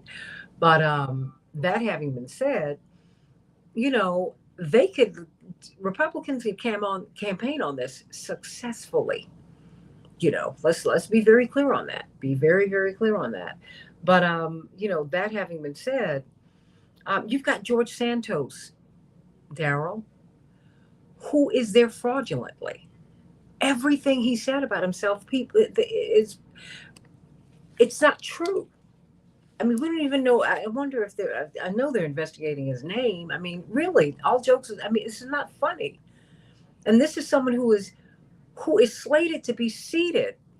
Daryl, how does that work? I mean, he flipped a seat traditionally held by Democrats. Just because it's traditionally held by Democrats doesn't mean that it always has to be so. But it's just like he's there, and it's fraudulent. Yeah, no, you're absolutely on point on that, Santita. You know, we know that the district that George Santos won was a majority Democratic district that he won. And, you know, interestingly, one of the big points that you know, consistently needs to be pointed out is that the voters were deceived. They were really deceived as to who George Santos is. And the person they thought they were voting for was not the person that he presented himself to be. And, you know, as a result of that, the voters now, the folks that are in that third district out in New York, they've got to wonder, who did they elect? You know, what does he stand for? What does he support? You know, what are his values? And because all those things that are normally, you know, sort of ferreted out during the electoral process were not in this case. And, you know, his Democratic opponent in that election, Zimmerman, you know, he indicated that, you know, this, of course, wasn't the first time that Santos had run for that congressional seat. It was the second time he had run for the congressional seat. But then a lot of the information about Santos that apparently they were trying to put out with the opposition research, and I guess it just didn't take. The folks didn't get the information. But whatever the situation, we know that, you know, Santos won by about 8 percentage points or something like that. So now you have, you know, this elected member of Congress that the members of the community, the members of his district, the voters, have no idea who he really is and what he really stands for. And so it really was a big con, is what it was, a big con to get to the seat. And the question is, you know, how do you then have justice with regards to removing him? And that's where all the federal investigations now come in to try to put the pressure on him to try to resign. That's why he's sitting up. No one wants to sit next to him. And now representatives, he's sitting up, you know, in the seat by himself because no one wants to be around him. So it's really a horrible situation that that third district in New York finds itself in, and it's got to be corrected. It just has to be. Absolutely, but I think the voters should rebel. You know, they shouldn't wait on anybody else. They voted him in. They should have filed petitions and say, you need to get out because you lied. I mean, honestly, you know, at some point, you know, putting this on, that's what a democracy is about. That's what a constitutional republic is about. It's we the people. It's our government. And we allow this to go on. If you allow someone like him to be seated, that's just shameful. It's shameful. Let me go to the callers. Well, Yes. Santita, can I just add Of really course. quickly on this? That the Republican Party bears some responsibility here. Yes. Everybody knows that in a race like this, the party, the folks that really are in charge of, candidate recruitment have some say as far as like opposition research of their own candidates to ensure that these candidates are viable. So I want to see what the Republican Party knew about George Santos, because I know if this was my candidate, I would have had this information. They knew. Right? They knew who this. They knew. Oh, they knew who he was. Right. So I think we need some answers there. I think they need to take some accountability, and I think it needs to go beyond him resigning. So we need to look at their process and say, this is a person you allowed to represent your party. Part of your job is to vet if you knew that there was anything fraudulent or criminal, as it's been alleged, and certainly unethical, that they are, accountable in some way for this. So I think that is one conversation. And I agree with you, Aaron, as well as Santita. And it goes one step further because it's going to be another test of this Congress, because the House Ethics Commission will be the one that can go ahead and continue an investigation into the Santos matter. And the question is, will they do it? Will they do the right thing? And that's the real question here. Well, we're going to see Azalea from Villa Park. How you doing? Happy New Year. Good morning, and thanks for taking my call. We talked about the ethics committee, but the ethics committee cannot even operate because they're not operating right now. But if we look at what the Republicans did to try to get Trump, back into the White House, I'm wondering, is there any, end to what they will do? And I'm wondering if they're going, honestly, this may be way out in left field, but if they're going through all of this so that Trump can be the speaker, because they have been talking about him being speaker. So I'm just wondering, what are they doing? Because they usually, more together in a way than the Democrats. They just come together and, they're against everybody and it's them. But right now, it's just something strange going on with this. That's just my take on it. I'm just wondering. I don't trust them at all. But look, I hear you. No. It's a lot, because it does feel very strange. It does feel strange, but I know that there is a backstory always, Miss Azalea. I get that. And I know some things are above my pay grade. This is above my pay grade, but I know something else is going on, because the speakership is too important. It's too important. Our budget is controlled by the House of Representatives. The speaker is the third in line of succession to the presidency. It's like, okay, so what are you all doing? But when you have this kind of chaos, something I don't feel comfortable with this. But I do know that I think Democrats need to seize the moment, attorneys Connolly and Jones, and have craft another message. They need to say, okay, now we need to start looking at what a democracy really means, because in a democracy, Daryl, the majority wins, which means Hakeem Jeffries would be seated as a speaker. He beat him every single time. 30 seconds for you, Daryl.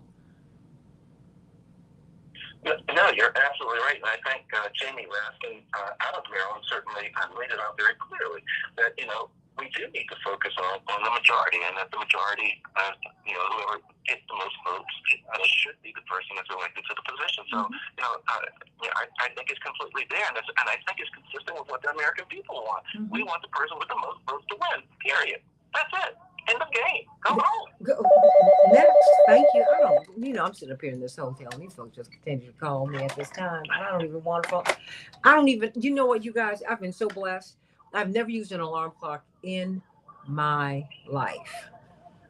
If the Lord needs me up at 2:00, I get up at 1:45, or I'm awakened at 1:45. It'll happen. Only time I oversleep is when I'm ill. So I don't know why you're calling me hotel, but that's all right. I will be right back, you guys. Keep talking amongst yourselves. Remember, you're on Facebook Live.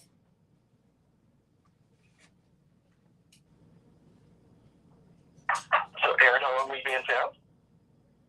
I'm heading back today. I need to go back to Chicago and, start the real work, hopefully. So, but it's been a great trip. I was hoping to, witness the swearing in, but, here we are. History making. Well, you may have the chance to come back next month and witness the swearing in. Yes, exactly. Or the end of the month, who knows. So, yeah, we shall see. So, what's next on your docket, given what you've seen this week?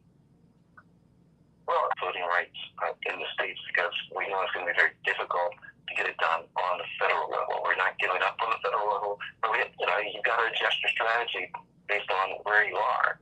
And where we are right now, in terms of the Congress, is not a house that's going to be friendly to voting rights. Right. So the adjustment's got to become focused on the states and trying to get things shored up on the state level to support voting rights.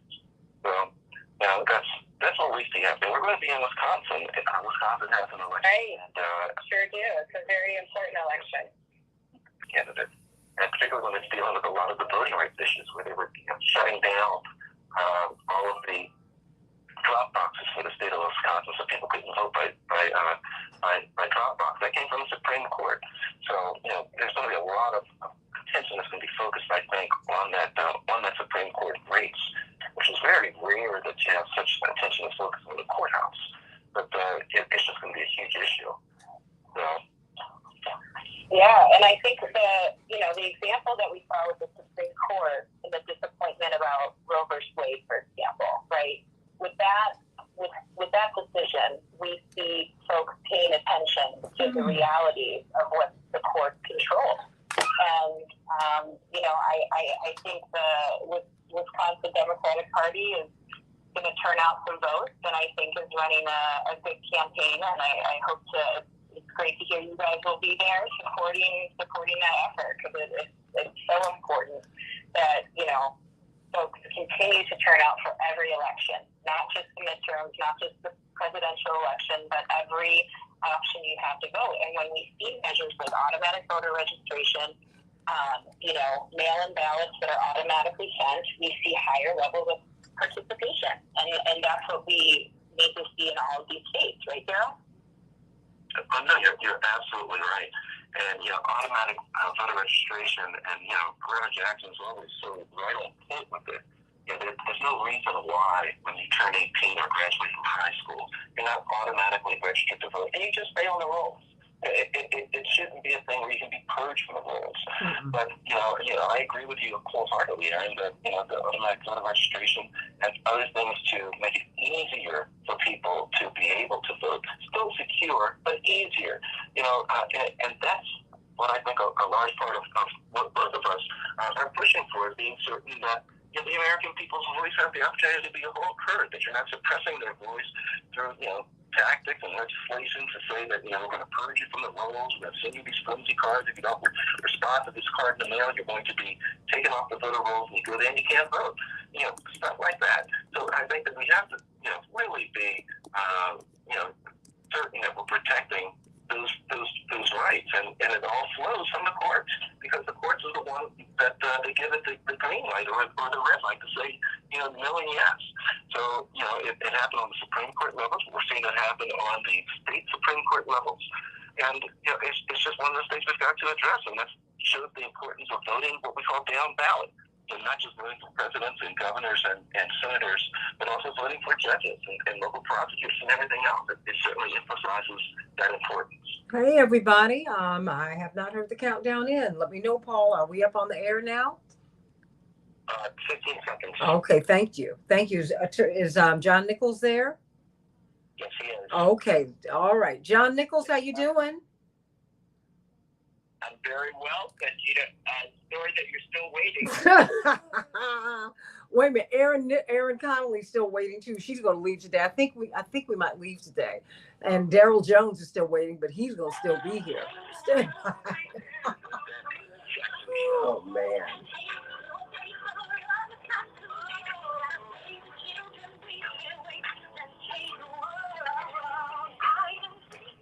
Hey, everybody. Welcome back to the Santita Jackson Show. Call me at 773-763-9278. 773-763-9278. We are still in Washington, having experienced 11 rounds of voting. We still do not have a named speaker of the U.S. House of Representatives, although Hakeem Jeffries, by more than a handful of votes, has won each round.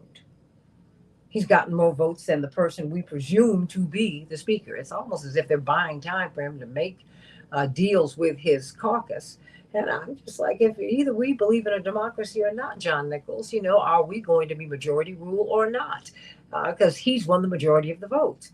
And that's a point that Reverend Jackson made to would-be leader, because everybody's a congressman elect or congresswoman elect. Everybody's the leader elect at this point, because you do not have a seated Speaker of the House. No one has been sworn in yet. You have committee members who are in line for briefings at the White House who can't get into the White House because they are not on committees. The committees have not been formed yet. I mean, and this has global implications economically. The world still depends more or less on the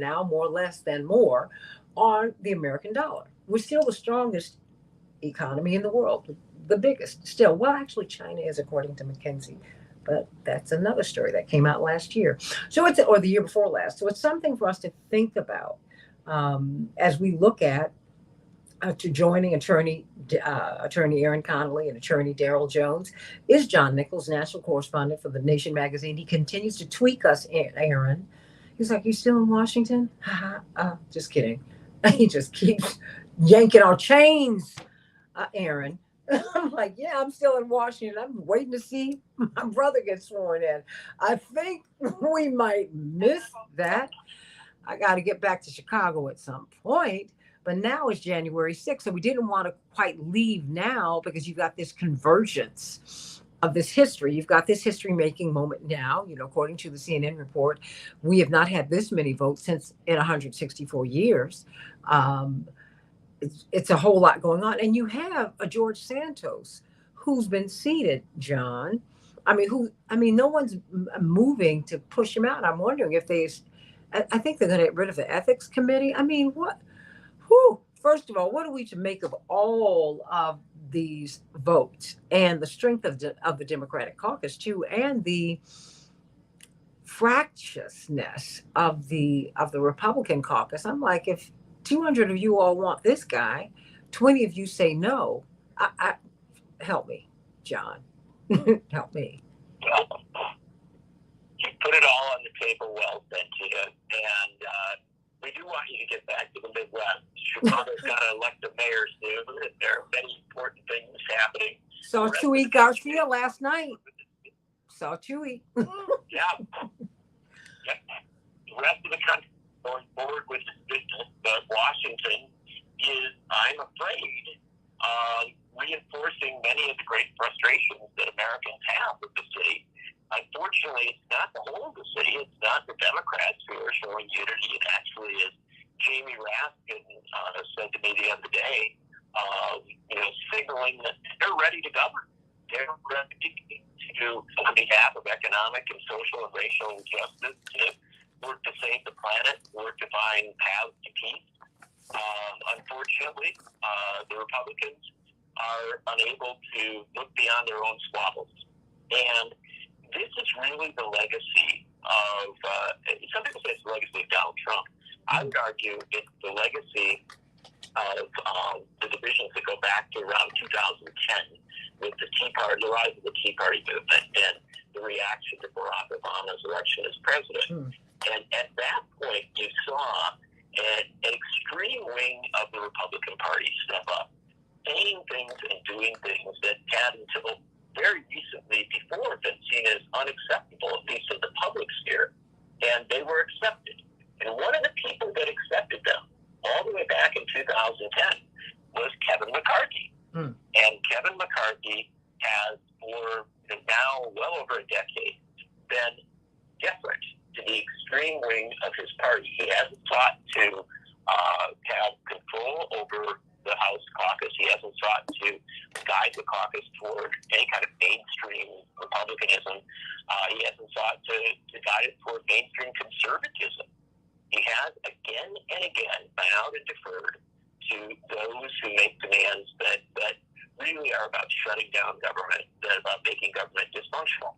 And so it shouldn't be any surprise at all that this has come back to bite him. Now he wants to be Speaker of the House. Now he wants power. Well, the people that he empowered over the last 12 years are saying, no, we want the power. And that's what this is really about. And I think people need to understand it in that context. What we are witnessing with vote after vote for the speakership is a battle for control of the Republican Party, which, like it or not, has a narrow domination of the House. And that battle for control of the Republican Party is being waged by a tiny portion of the party, about maybe 9-10% of the House caucus. But because of that narrow control, they are able to constantly extract more concessions from Kevin McCarthy. And the fact of the matter is, this isn't going to stop.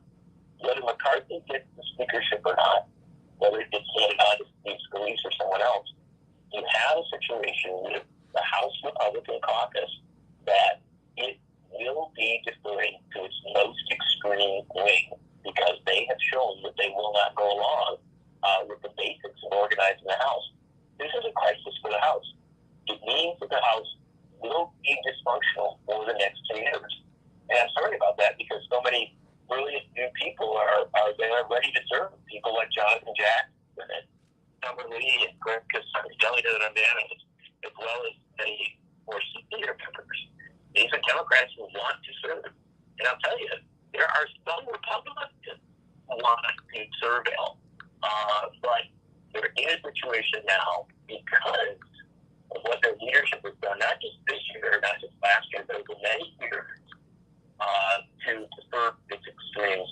This is going to be a problem for the next 2 years, and it's going to affect the nation. But I'll say one less, it sends a signal to the country. And I hope Americans are paying close attention, because the fact of the matter is, there is an easy way to solve this. Can't be resolved today, can't be resolved tomorrow, not next week.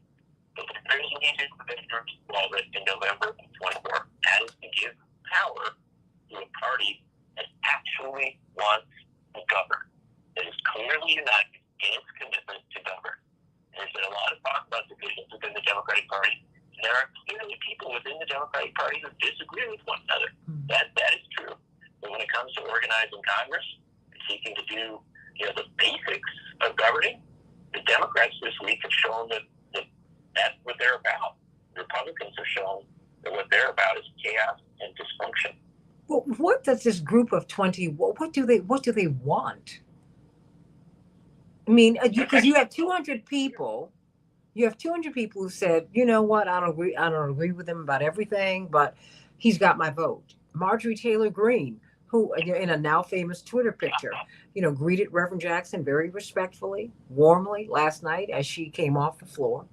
Because we were outside of chambers because we went by to see Speaker, Freudian slip, leader-elect Hakeem Jeffries. I'm sure he has promised her some, elevation in leadership, which is fine because that is just the horse trading of politics, everybody. That's the way it works. What do they want? What does Matt Gaetz want? What do they want, John? I mean, they're holding up all of government, 20 people. That's it. I know. But this is one of the challenges. This is one of the challenges of our two-party system. Now, many countries in the world have a multi-party system and build coalitions. And if one party or one group or one faction doesn't want to work with the process, you isolate them and you work with others. In our two-party system, Congress if it is not united on the basics of governing. And the Republican Party is not united on the basics of governing. A small faction can disrupt things, can really put things off the rails. And you ask Santita, what do they want? The answer to that is actually pretty clear. What they want is veto power over the Republican leadership. They want to be able to say to the Republican leadership, you can do this or you can't do that. And you must do this or you must not do that. And they want that veto power to be set up in the rules so they can exercise it. So that one member, understand this, Santita, one member could force a potential removal of the Speaker of the House if they object to what the Speaker is doing. So that their members are in key positions, this handful, this faction, are in key positions on committees. And most importantly, when it comes time to fund the government, that they could force a shutdown of the government in order to advance their agenda.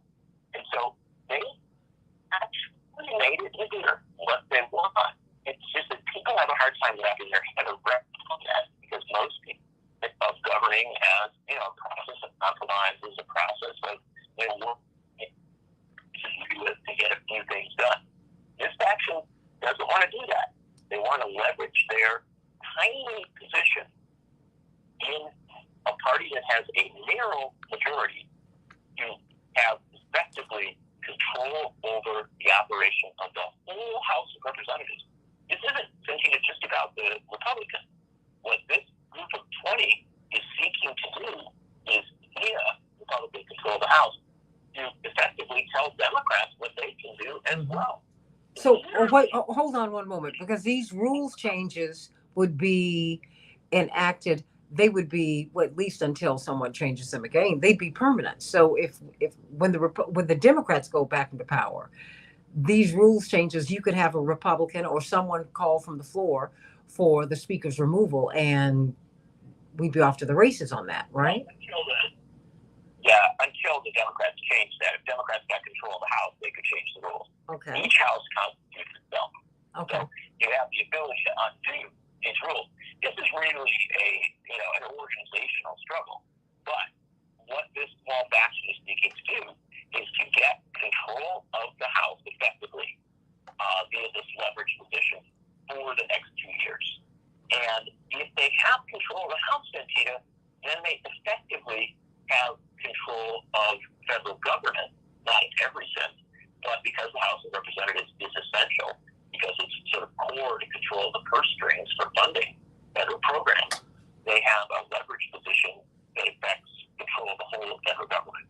So understand this bizarre circumstance that we as a country find ourselves in. We are in a position where less than 10% of one party that does not control the Senate, that does not control the White House, that barely controls the House of Representatives, is seeking to create a circumstance where they have effective veto power over what the government of the United States does. And until Republicans in leadership positions in the House recognize the seriousness of this crisis and put aside their own personal ambition, and that's what this is about. Kevin McCarthy is ambitious to be Speaker. If he doesn't do it, he's got a couple people around him who are ambitious to be Speaker, but they're willing to do so with all these compromises. Until they put aside their ambition and actually do the business of the country, which would mean accepting a circumstance where the Republican caucus would work in coalition with Democrats to organize the House, until they isolate this portion of their own party and put the country ahead of these petty personal battles, this crisis will continue. What will this, I want to pass this around. Just stay right there. We're talking with John Nichols, national correspondent for the Nation magazine. Of course, he's with us every Tuesday at 7:30 Central Standard Time, 8:30 Eastern Standard Time. What would this mean for voting rights for the next couple of years, Daryl, and going into 2024? Yeah, Santita, in essence, what it's really going to mean is it's going to be nearly impossible to get anything dealing with voting rights through the House of Representatives, just given its makeup.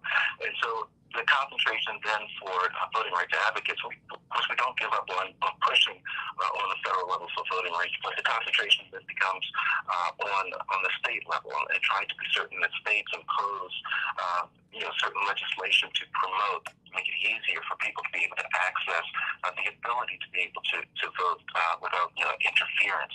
That's one of the pieces that's there. The unfortunate side of it is when we're dealing with a lot of the voting rights issue, what would make sense is to have voting rights that's standardized across the country.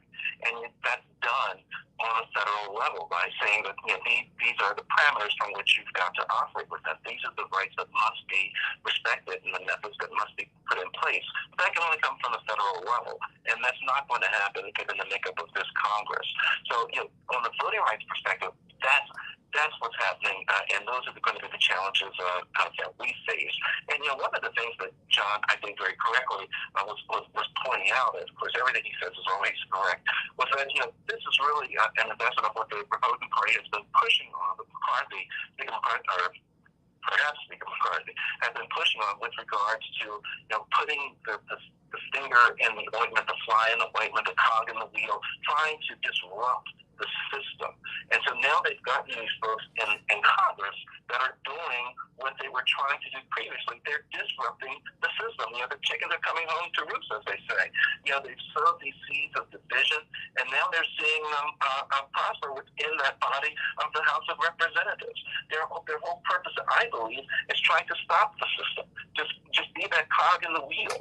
And that's what January 6th was all about, was stopping the system, stopping it because they didn't like what it represented. They didn't like how the American people voted. That's what January 6th was all about. And that's what we're seeing now play out in the House of Representatives. They're trying to stop the system from operating as it's been designed to operate and force it over into another way. I mean, that's just how I see it.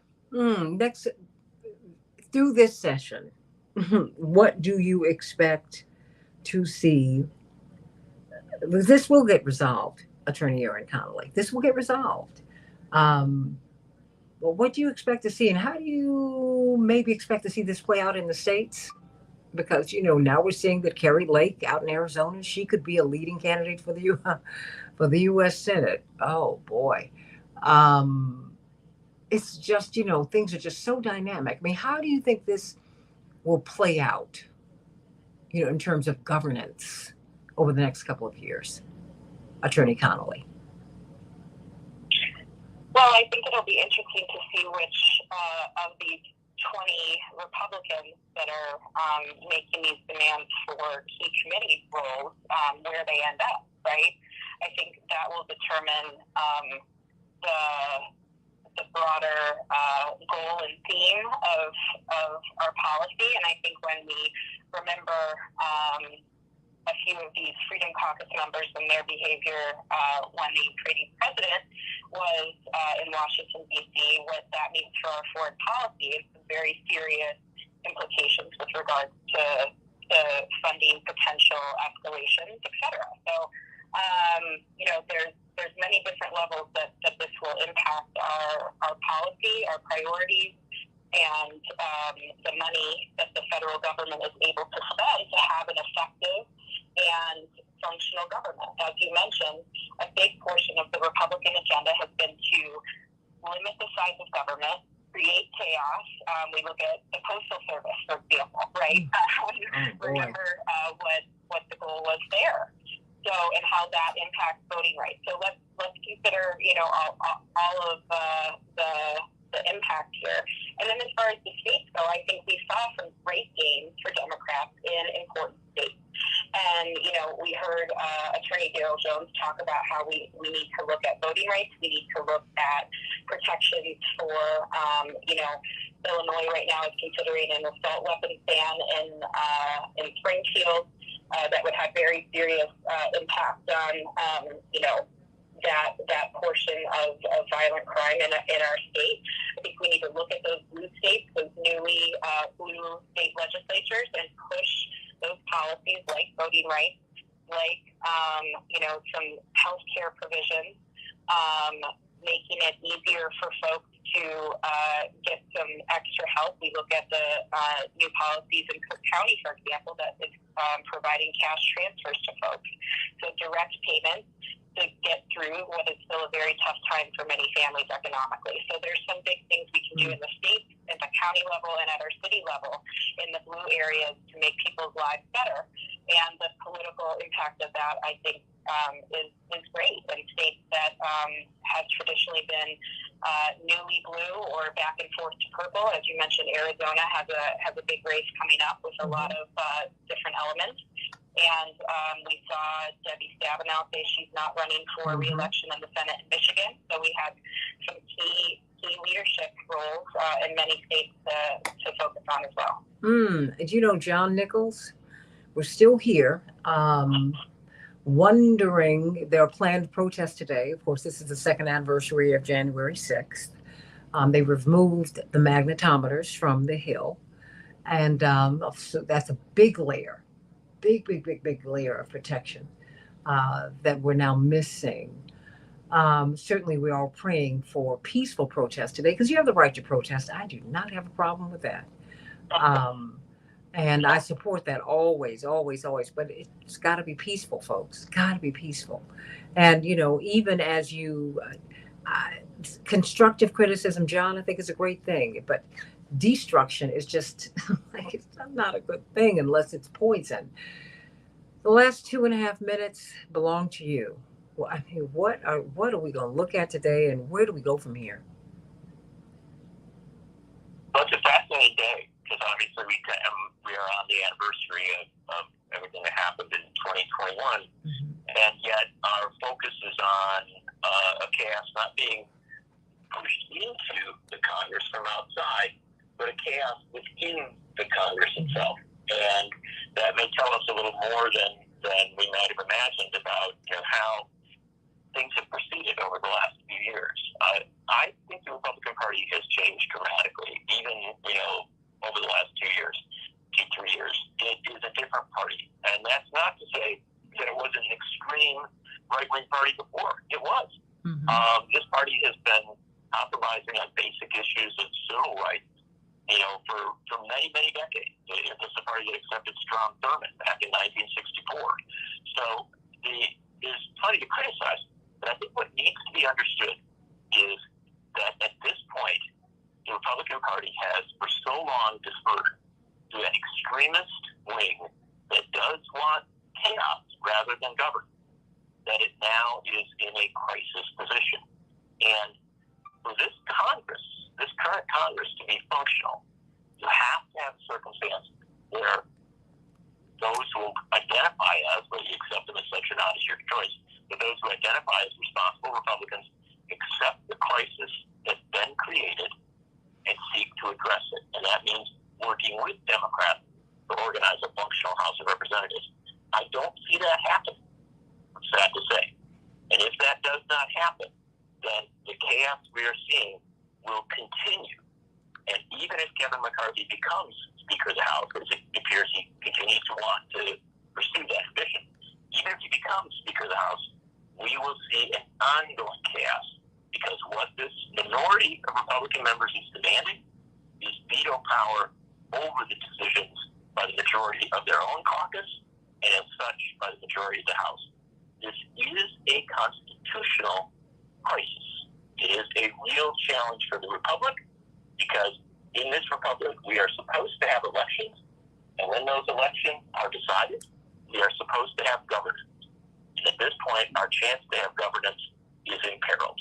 So I tell you, we're in a difficult circumstance as a country, but we've been in difficult circumstances before, and hopefully this is a learning moment where Americans will see once and for all that when they vote, they have to vote for people who actually want to govern.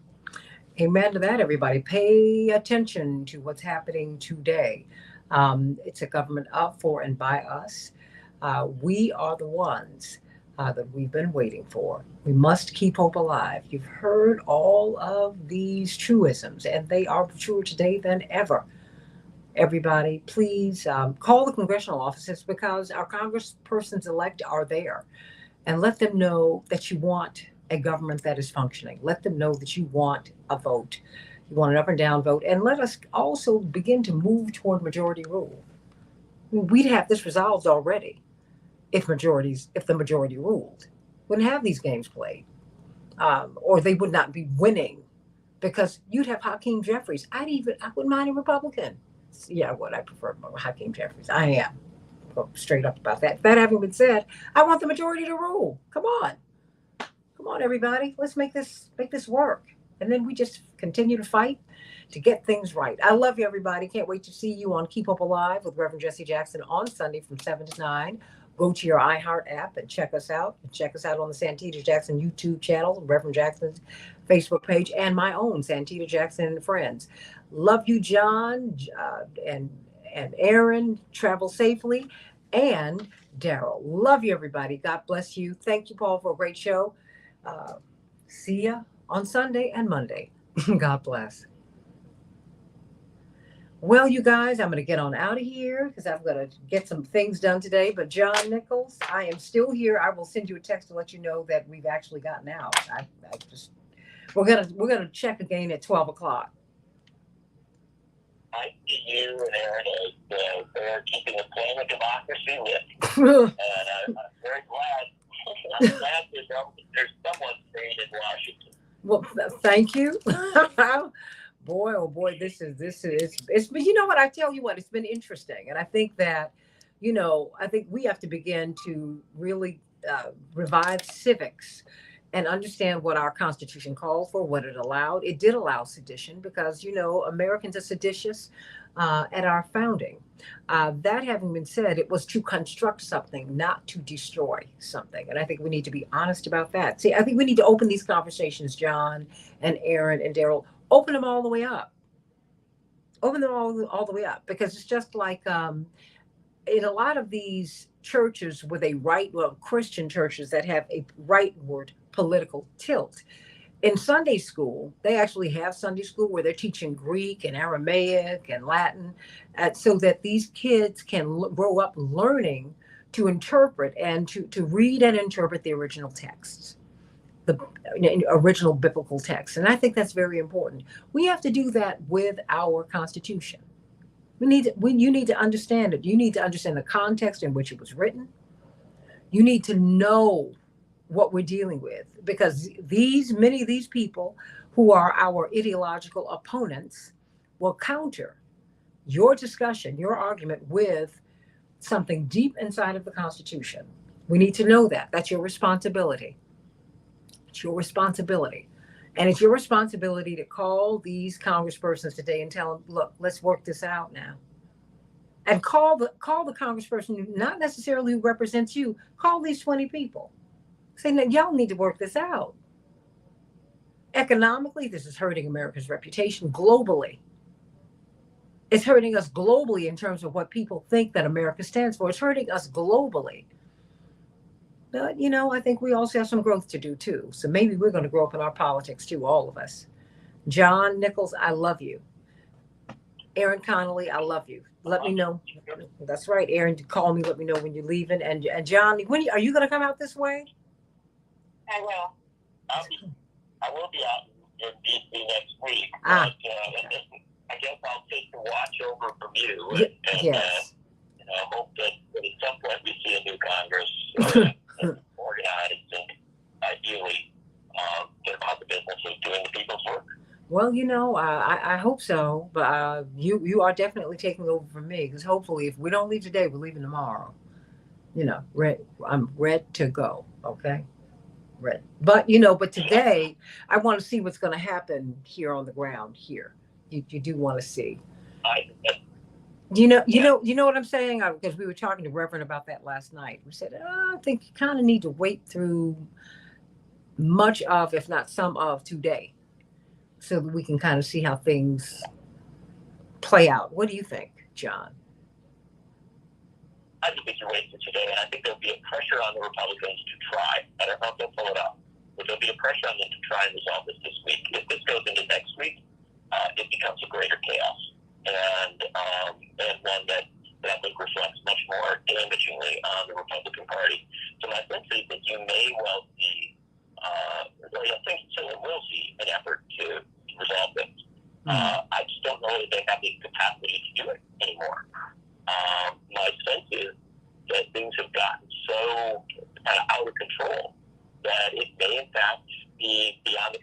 of the leaders to control their own caucus. That's what you'll see today. So in a sense, you are all the things that we've talked about, all is true. But at the fundamental core of it is you're watching history.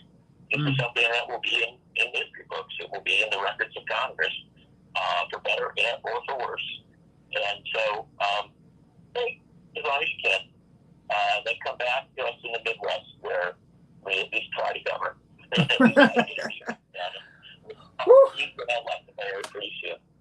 Oh, with the milk, the corn, and the cheese. Come on, we're heading back. Aaron and I are out of here. Come home. At some point, anyway. Love you all. God bless you. And I love you, my morning stars. Love you, Stanley. God bless you.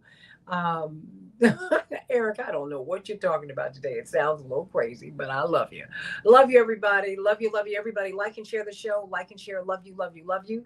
See you on Sunday on Keep Hope Alive with Reverend Jesse Jackson, and on Monday, God willing, here on Santita Jackson, on the Santita Jackson Show, hopefully from Chicago. How about that? Love you. Bye-bye, everybody.